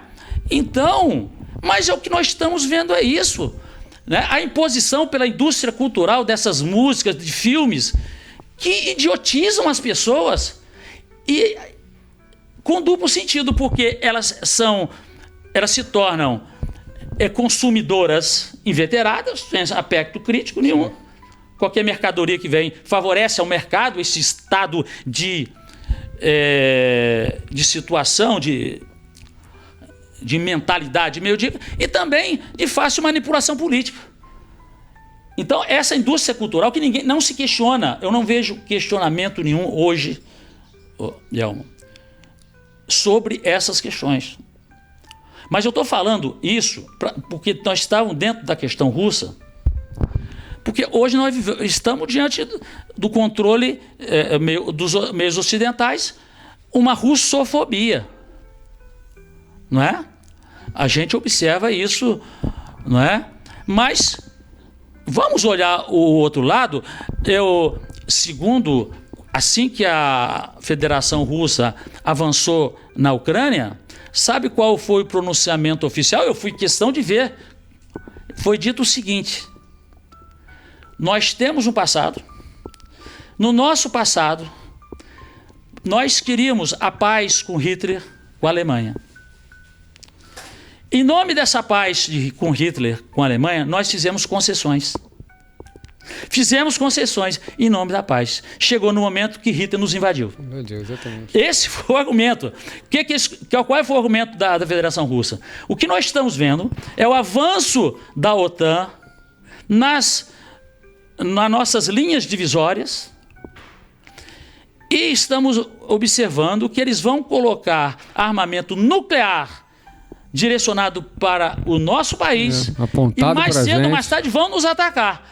Bom, se essa tese está correta ou não, eu não sei, mas o fundamento para eles terem ocupado a Ucrânia é esse.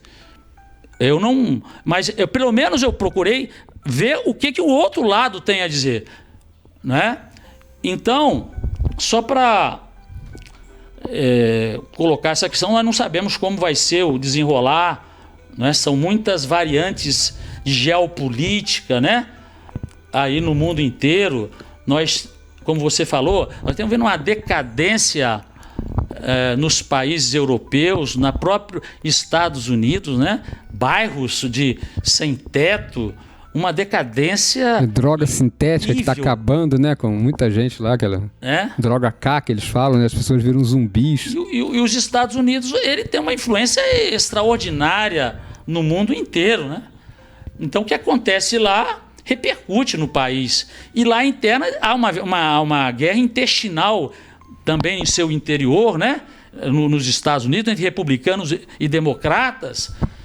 Nós vai haver agora no final do ano uma eleição, vem o Biden aí e o Trump com fortes condições de reassumir o cargo de presidente dos Estados Unidos. Bom, então nós temos um panorama geopolítico preocupante. Nós temos a questão de Gaza, não é? Seríssimo, né?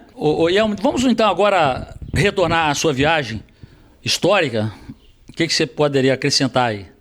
Sim, então, eu fiquei 13 dias, eu cheguei em Moscou no sábado, na segunda-feira à noite já peguei o primeiro trem, né?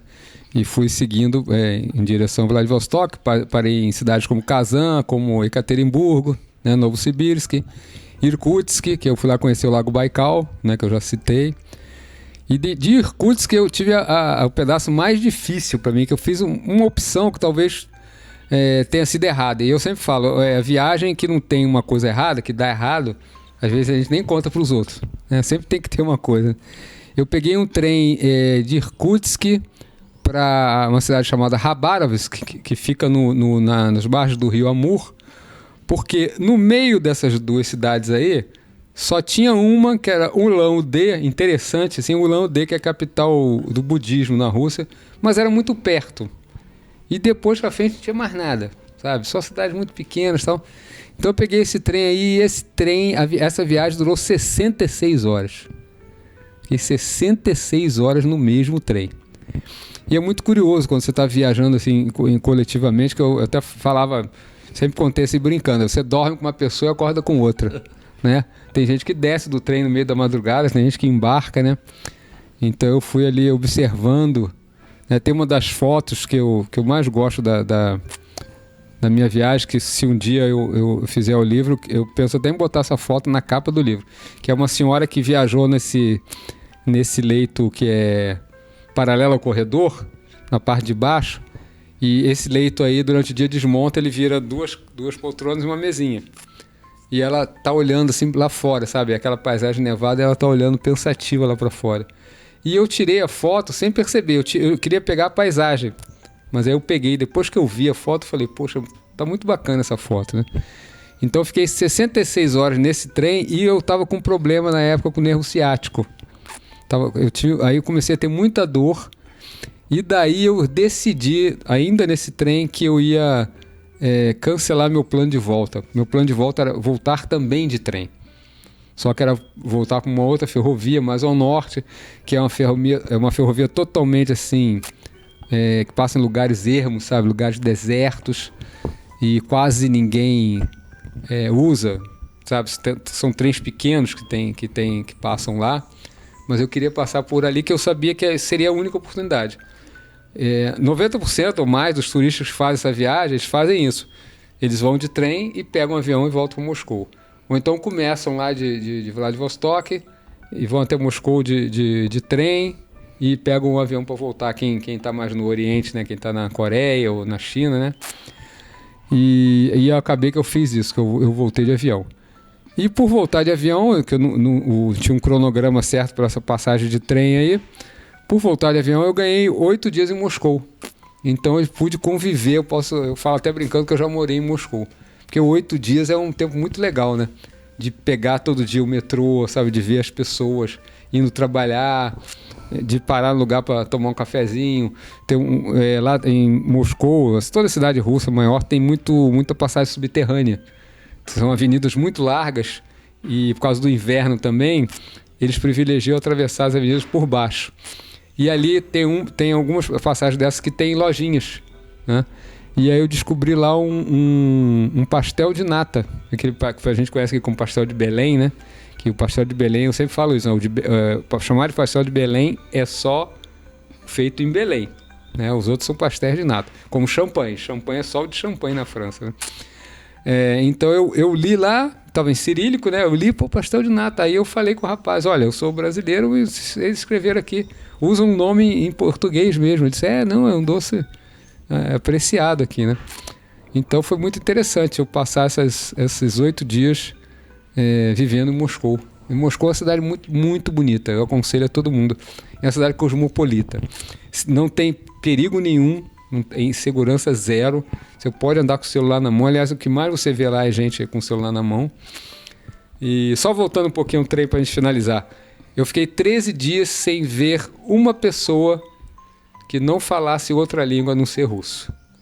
Entendeu? Porque por causa desse problema todo dessa guerra, a Rússia não tem turistas. Turistas, os poucos que eu vi lá eram chineses. Mas no trem, por coincidência, eu não encontrei nem chinês. Eram só russos mesmo. Então eu tive que me virar com o que eu sei, com o aplicativo, né? E foi isso. Experiência extraordinária, hein? Muito boa, muito boa. E ressalto, a partir daqui de Bom Jesus do Itabapuana, desse jornalista extraordinário. Isso, Yelmo, eu gostaria de pontuar, isso se trata aqui de um diálogo civilizacional, que é o que nós almejamos para a nossa sociedade, né? Exatamente. Uma sociedade culta, onde as pessoas possam debater as suas ideias, ter as suas opiniões, discuti-las, expô-las, sem se enveredar, não é? Por outros caminhos. Sim, por embate, que a gente né? tem visto, né? Mas volto aqui a insistir, porque esses embates ocorrem, no meu entendimento, exatamente pela incapacidade do interlocutor em ter argumentos para travar uma conversa civilizada. Então, a maneira que essa pessoa encontra para confrontar o argumento é atacar o que está transmitindo a sua tese. Mas nós temos que enfrentar a realidade que está aí. Bom, mas voltemos agora a um ponto do seu estabelecimento em Bom Jesus do Itabapuana. Pode contar pra gente como é que foi isso? Foi uma coisa assim totalmente não planejada, né? Eu conheço Bom Jesus desde 1979, porque nós passávamos um verão em Guarapari e no hotel onde estávamos conhecemos uma família. Uma família, eram o pai, a mãe e 4 irmãos, né? Na época eu até lamentei, eu era adolescente, solteiro, poxa, não tem uma irmã, né? Eram 4 irmãos, mas fizemos amizade. Desses 4 aí, 2 eram tricolores, o pai tricolor também. E eu lembro que no dia que a gente se conheceu, a gente sentou para ver um jogo do Fluminense com o América, naquele tempo que era um clássico, né? O Fluminense América. E a gente não tinha oportunidade de ver jogo pela televisão morando no Rio. Quando tivesse um jogo no Rio, era proibido passar qualquer outro. E no Rio sempre teve, né, jogo. E aí nesse dia no Espírito Santo, eu disse, poxa, legal, vamos ver o Fluminense. E aí fizemos amizade, né, com esse pessoal, que é o seu grande, né, que foi homenageado agora recentemente lá no Instituto de Menores, seu Jorge Teixeira Azevedo, né, o pai dessa família, com a dona Amélia também, saudosa Amélia Salim, e os filhos, os 4 filhos, né, o Alan, o Adson, o Alci e o Ailton. Fizemos amizade com eles e na volta, eles nos convidaram para almoçar na nossa volta, vir por um outro caminho, que a gente usava direto a BR-101, né? Vir por outro caminho, passar por Bom Jesus e almoçar aqui com eles. Então, na quarta-feira de cinzas de 1979, eu não sei precisar a data, por ser uma data móvel, né? Nós conhecemos Bom Jesus. E aí começamos a frequentar, minha irmã começou a namorar o Adson, né?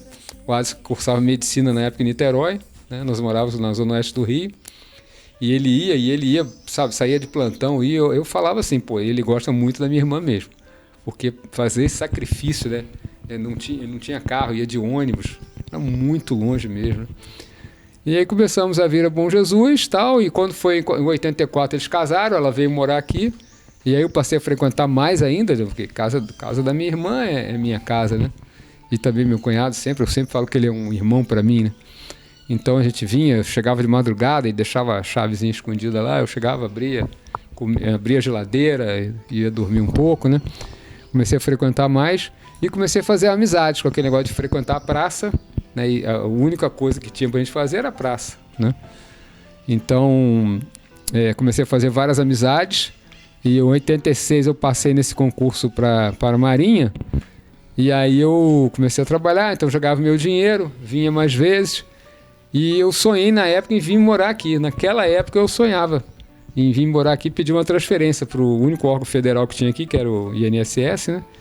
E me estabelecer em Bom Jesus por causa dessa amizade. Que era assim, eu achava uma coisa bacana, que não precisava marcar com ninguém. Você chegava na praça, 8 horas da noite, estava todo mundo ali. Seus amigos, seus colegas, conhecidos. A cada vez fazia novas amizades, né? Às vezes entrava num carro de alguém que você nem conhecia. Ah, tem um baile em Calçado, tem vaga aí? Tem. Ia para Calçado. Ah, tem um forró lá não sei onde, vamos embora. E eu achei muito gostoso isso. Minha irmã morando aqui, eu tentei, mas não deu certo, porque a Marinha sempre foi muito rigorosa e pediu para só liberava a gente se tivesse uma permuta. Se alguém quisesse daqui para lá. Então aí não tinha ninguém e aí não deu certo. E quando foi em 2006, no fim de 2006, eu estava no Sport TV e fui desligado, né? E vim para cá só para dar um tempo. Como eu tinha feito várias outras vezes, quando eu estava morando num lugar que eu pagava aluguel, ficava sem emprego, eu devolvia o lugar e vinha dar um tempo em Bom Jesus e fazer contatos para arrumar outro emprego. E dessa vez eu acabei ficando. Fiquei um tempo mais do que eu previa. Eu até fui para São Paulo, na época onde eu teve essa passagem pela Folha de São Paulo, né? Eu fiquei na casa de um amigo lá, onde eu tinha morado em 2005, tinha trabalhado um ano em 2005 lá em São Paulo. E eu passei um período lá em São Paulo, mas voltei para cá e comecei a namorar uma moça, uma pedagoga, professora. E fui ficando, tal, gostando, comecei a gostar, namorando ela e acabei ficando. Você a conheceu onde? Eu a conheci na praça mesmo também, sempre a praça, né? Ela era amiga em comum com uma grande amiga, uma amiga nossa da família, mais amiga da minha mãe, mas que eu conhecia, né? Que é a Sumaia. E eu liguei para a Sumaia, meus amigos, muitos já tinham casado, outros já tinham ido embora de Bom Jesus. Eu liguei para a Sumaia, eu falei, Sumaia, você vai fazer alguma coisa hoje? Não, eu vou sair com os amigos aí, quer ir? Eu passei para te pegar. Então ela passou na casa dos meus pais, me pegou, e aí cheguei e eu fiquei numa mesa assim, daquela bendita ao fruto. Eu era o único homem entre umas 7 ou 8 mulheres. Mas eu bati o olho na Angélica, gostei dela, né? Mas não começamos a namorar logo. Entendeu? Ainda deu um tempo ainda e tal. E isso aí foi em junho. Eu comecei a namorar com ela só em novembro, né? E logo resolvemos juntar lá as escovas de dentes e graças a Deus estamos casados até hoje aí. Quantos anos? Esse ano faz 15 anos. Quer dizer, já fez 16, vai fazer 15 anos no casamento no papel mesmo, né? Mas eu considero que quando você vai morar junto com uma pessoa, né, e dá certo, começa a dividir os problemas, as alegrias, as tristezas, você já está casado, né? O papel é só uma mera formalidade. Então já fizemos 16 anos. E morando aqui em Bom Jesus? Morando sempre aqui em Bom Jesus. E essa aqui é a segunda casa. Morei com ela um pouco tempo lá no Lia Márcia, né? E aqui nós compramos. Elmo, um momento muito doloroso na sua vida foi a perda da sua mãe. Sim. Eu me lembro bem dessa época em que você comentou isso lá. E a gente sentia a sua dor, né? Qual é o legado da sua mãe para você? Minha mãe deixou muitas lições para mim, né? Eu lembro da minha mãe diariamente, né? Porque muitas coisas que ela falava, eu falo hoje também e eu procuro praticar também, né? Foi minha mãe que me incentivou a eu estudar, não que meu pai também não incentivasse, mas minha mãe estava mais junto ali, né? Ela que me incentivou a ser jornalista, entendeu? ela que me apoiou, assim, que ela viu que eu passei por uma faculdade particular. Ela falou, não, vou me esforçar e vou pagar para você. É isso que você quer, tem certeza, vou pagar. Pagou minha faculdade. E sempre procurei seguir os ensinamentos dela, né? As melhores coisas que ela me ensinou. E eu falo assim que eu acredito assim na vida espiritual, e uma coisa que me faz assim ter menos medo da morte, né? Que a morte é um tabu para muitas pessoas, né? Mas assim, a gente tem que se conformar que é a única coisa certa da vida. É a única coisa que a gente não vai, ninguém fica para semente, né? E a única coisa assim que me faz ter um pouco menos medo da morte é que eu tenho certeza que um dia eu vou encontrá-la, vou reencontrá-la lá no mundo espiritual, entendeu? Porque ela foi uma pessoa assim maravilhosa. E ela morreu como passarinho, né? Porque ela já sofria de Alzheimer há muito tempo. Ela tava com a cabecinha ruim, né? Apagando a memória dela. Mas fisicamente ela estava muito bem, sabe? Ela não tinha nem pressão alta, sabe? Usava óculos só para perto. Ela estava assim tranquila. Só a parte mental dela mesmo não estava boa, estava requerendo cuidados e tal, né? E por causa de um engasgo que ela teve com um pedaço de maçã, ela broncoaspirou. Aí na idade dela, ela já tinha mais de 81 anos, né? Não, quase chegando a 82. Ela foi para UTI. Primeiro liberaram ela muito, muito rapidamente, né? Ela piorou, quando voltou já foi entubada logo para UTI. E uma semana depois ela faleceu. E é aquele negócio, é um choque, assim, né? Eu fiquei até tentando me controlar, porque eu vi pessoas assim que estavam, não que estivessem mais tristes que eu, mas que estavam assim, mais inconformadas, sabe? Que não aceitavam aquilo ali, né? E no dia exatamente que minha mãe morreu, eu tive uma conversa rápida com Deus, assim. Eu falei assim, olha, a gente sempre fala assim, eu perdi minha mãe. Eu falava, não, eu quero agradecer hoje porque eu tive a minha mãe. Eu tive minha mãe até hoje. Sabe? Foi uma bênção ter uma pessoa como a minha mãe, né? Junto comigo todos aqueles anos, né? Que me botou no mundo e agora esse ano faz 5 anos, quer dizer, eu estava com 57 anos quando ela faleceu. A gente observa também o carinho extremado que você tem por seu pai. Que idade ele? Meu pai vai fazer 85 agora, dia 29. Graças a Deus. Ele mora onde? Ele mora aqui no Jardim Valéria. Eu brinco que ele mora numa ponta e eu moro na outra.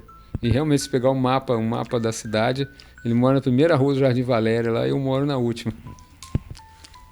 Você faz anos agora em junho, não? Eu faço em junho. 62, se Deus quiser. Perfeito. Ô Yelmo, o que você planeja, tem sonho? Você falou que pretende lançar um livro. Quais são os seus projetos aí de vida? Pois eu que falo, né? A gente às vezes não deve fazer muito projeto não por causa dessa questão, né? Um dia você está vivo, outro dia você não está mais, né? Mas sempre deve ter algumas coisas, né? Eu gostaria muito de lançar um livro, porque desde pequeno eu ouvia aquela máxima que um homem só é completo quando ele planta uma árvore, tem um filho e escreve um livro, né? Árvores eu plantei, principalmente na minha infância, adolescência eu plantei. Filhos eu não vou ter mais, tenho certeza disso, não terei. E eu gostaria de escrever um livro. E eu sempre gostei de escrever livros assim, sobre fatos reais. Não tenho vocação para romance, ao contrário do Tino. O Tino é um cara que teve oportunidade, conversou alguma vez comigo, de escrever biografias de atletas, foi convidado e tudo, e não aceitou porque ele achou que aquilo ali não era a praia dele. Ele tem vontade de escrever ficção. Eu não, eu tenho vontade de escrever um livro. Cheguei a esboçar uma biografia e parei. Cheguei agora também a escrever um comecinho sobre essa minha viagem à Rússia e parei. Eu tenho até medo de esquecer algumas coisas da minha viagem. Está fazendo 1 ano agora, né, que eu estava lá. Mas eu tenho vontade de escrever esse livro. E o outro projeto que eu tenho é ter saúde para me aposentar daqui a 3 anos, né? e poder curtir um restinho da vida aí aposentado, sem trabalhar mesmo com aquela obrigação de trabalhar, né? E tenho muita vontade também e conseguir convencer a minha esposa de morar no sul do país, por causa do clima, entendeu? Eu gosto muito de Bom Jesus é uma cidade muito boa, muito pacata, e eu falo, aqui a gente aqui é uma pessoa. Quando você muda para um lugar novo, maior até, você deixa de ter aquelas facilidades, né? As pessoas perguntam, como é que é Bom Jesus? Diz, olha, Bom Jesus você pode deixar o carro com a chave na ignição, você compra sem dinheiro, você vai na loja, posso levar, depois eu te pago? Pode e tal. Mas é uma coisa que eu vejo que está ficando cada vez pior, a questão planetária, né? Esse aquecimento global aí, é o clima. Eu nunca gostei de calor, eu sou carioca, mas eu nunca gostei de calor, de praia. Eu gosto da praia assim, de ficar na sombra, bebendo uma cervejinha gelada ou um suquinho gelado, e ir lá dar um mergulho e voltar, sabe? Nunca gostei de ficar torrando no sol. Então é um projeto de vida que eu tenho. Sei que eu vou sentir falta daqui, porque essa casa aqui, que nós estamos hoje, é a casa onde eu mais morei durante a minha vida. Entendeu? A casa que eu morei mais tempo na minha vida. Depois que eu saí do Rio, eu mudei muito. Eu morei em 8 estados, trabalhando em televisão, né? Então eu era meio cigano. Aí parei aqui e a gente teve assim, a chance, né, a felicidade de comprar essa casa e de botar ela mais ou menos como a gente quer, né? Fazer algumas coisinhas, algumas melhorias. Mas a gente pensa que, de repente, principalmente questão de saúde é uma. A gente já trata da saúde, minha esposa principalmente, já trata da saúde em Curitiba. Porque o nosso plano de saúde é muito bem atendido lá, entendeu? E lá tem ótimos médicos, ótimos hospitais. Aqui também tem muitos bons médicos, mas por questão de plano mesmo, sabe? Questão de... Não tenho, assim, restrição nenhuma. A questão da saúde, nosso hospital aqui tem melhorado, né? Já teve uma crise aí que muita gente falou que ia fechar o Hospital São Vicente, né? Tem melhorado bastante, mas o projeto é basicamente esse. E o resto é ter condição aí, uma condiçãozinha melhor de poder viajar, entendeu? Poder viajar, poder levar, pelo menos, levar minha esposa à Europa. Eu falo que eu não conheço a Europa, eu tive em alguns países da Europa só, né? Mas tenho vontade de ir mais vezes, mais uma vez à Rússia. Se eu puder ir mais uma vez à Rússia, eu me dou por satisfeito. Eu já estou satisfeito, né? Mas assim, o ser humano sempre quer mais um pouquinho, né? Ião, encerrando aqui a nossa entrevista, você como jornalista, qual a última manchete que você gostaria de promover numa matéria sua para a sociedade? Olha, é uma pergunta deveras difícil, né? Eu teria umas 5 ou 6 aí, né? Mas eu vou dizer... Posso dizer 2? Vou dizer 2. Uma seria na página de ciência. Descoberta a cura para todos os tipos de câncer. Entendeu? Acabou o câncer no mundo. Eu tenho perdido amigos jovens ainda. Agora esse mês eu perdi uma colega lá de Aracaju. É uma doença terrível. É uma doença silenciosa, né? E terrível. E não tem idade, né? E a outra seria na página de internacional. Palestina, Israel assinam a paz. Ou melhor, Israel reconhece o Estado da Palestina. Acabou a guerra naquele pedaço do mundo ali. Seria uma... Eu acho que um dia que tiver um acordo ali, vai ser tipo uma propagação de onda de paz que vai contaminar outros lugares que estão em guerra, entendeu? Que pode começar dali, que o pessoal às vezes fala que pode começar uma guerra mundial, né? Mas pode começar dali a paz mundial. Queria agradecer ao Isaac, né, pela parte toda que ele fez aí com competência técnica. Tenho certeza que ele vai editar lá, tirar as besteiras que eu falei, né? Agradecer o Dr. Gino, que é um amigo de longa data, né? E falar que eu estou sempre à disposição da TV Alcance, de vocês, quando precisar, né, de um palpiteiro aí, que eu falo que eu não dou opinião, dou palpite. Estamos aí. Estamos aqui agradecendo mais uma vez essa acolhida de Elmo Papa, aqui sempre assessorados pelo brilhante Isaac Nascimento, idealizador da TV Alcance, a quem sempre estenderemos nossos agradecimentos por permitir veicular as ideias dos entrevistados através da mídia e permitir que as pessoas possam tomar ciência do pensamento e da vida de grandes nomes, como é do Elmo Papa, quem eu agradeço a gentileza.